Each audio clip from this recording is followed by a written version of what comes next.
Well, here's a story to brighten up your day. Texas does it again, this time ending backdoor gun registration. Actually, they're taking each gun control law and dismantling it in the state of Texas, which is pretty freaking awesome. And today, I'm going to fill you in on what they're doing to help out foster parents. Now imagine this, you are trying to step up to help kids in need, and yet because you are a gun owner, you are criticized, basically have your guns registered and kept on file and treated like a criminal yourself. Not only are they ending that, they're also focusing on red flag laws as well. So I'm going to fill you in. I want to hear your opinion, whatever that may be. Let's go ahead and jump right in. So Bill HB 1403 has now passed, and it just has to be signed by the governor. Now, in states where foster parents are gun owners, essentially they are required to answer these questions, and you cannot lie on these forms, because what these agencies will do is come in and inspect. But in states like California, Illinois, New York, essentially they don't just ask you if you're a gun owner, they ask you what type of guns, what are the serial numbers, we need photos, where are they stored, how are they stored, is ammunition stored with them? So Texas ended the whole you can't store ammo and guns together. This was a couple of years ago with one of the bills they passed. But in other states, it's not like this. So essentially, when they ask you if you're a gun owner in other states, they can pry at will, and they can come in and check out to see specifically what type of guns you have, were you honest about it, and are they stored away? Now you may say, well yeah, they need to be stored away if you're keeping kids, but just remember that a gun stored away, especially one that's not loaded, is just as good as a saw with no blade. One does not work without the other. An Illinois mom ran into this. She was told firearm, ammo, they got to be locked up separately. It's like, well, what if somebody breaks in? I want to be able to protect this child. And one of the worst things you can do to gun owners is start talking about any kind of registration. Because if they put two and two together, they're like, wait, why do you need all this? It's very similar to like gun insurance, right? Just specific gun insurance. Good companies know we're not going to ask for your serial numbers. We're not going to ask for a bunch of photos. You need to have that stuff for you, but we don't need to have it. You give us an estimate of how much you got and what you need coverage for, and that's good enough for us. But you also create a sense of paranoia, right? Why, if I'm a gun owner, I know I'm going to be chastised about the type of guns and I got to give you all this information. Why would I do it in the first place? And you're talking about a pretty broken system. Now, it's tough because there is a line, right? So you have to balance between who you foster kids out to. You don't want to put them in a worse situation, but you also want that option to be available, right? It's estimated 1 to 2 million parents are actively looking, right, for foster kids. And you want that process to be smooth and simple and give these kids a better chance than what they may have had previously.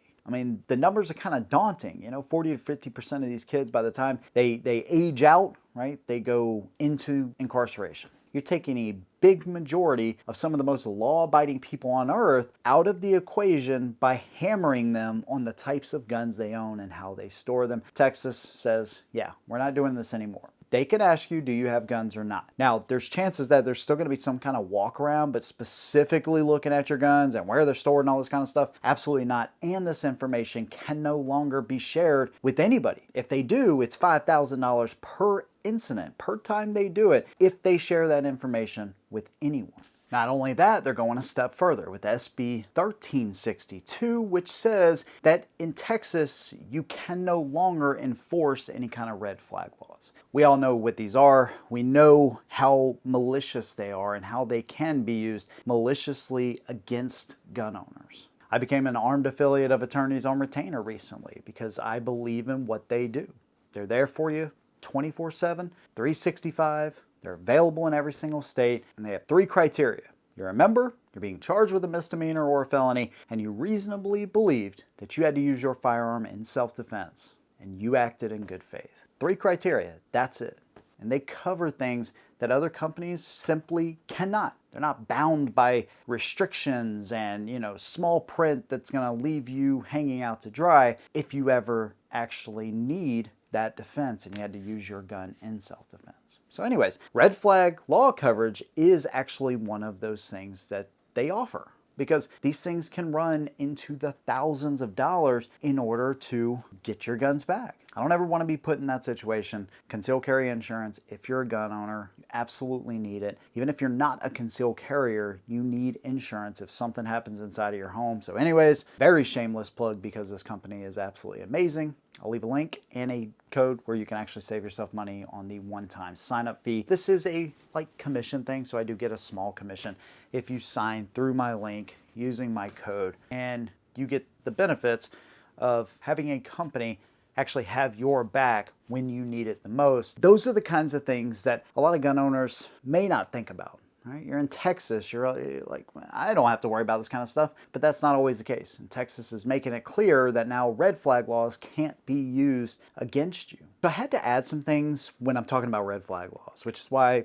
different shirt, different day, but same idea, and just as important as what I just told you when it comes to foster parents. Red flag laws, this is not a secondary issue to that. It just happens to be second in what we're talking about here. But these things are absolutely dangerous. So for instance, between 2020 and 2022, you had 15,000 red flag laws implemented across 19 states. But they've shown no actual reduction in any kind of mass tragedy events. The Highland Park shooter, there's red flags with him, right? And there are with a lot of these people, but there was no petitions filed in time.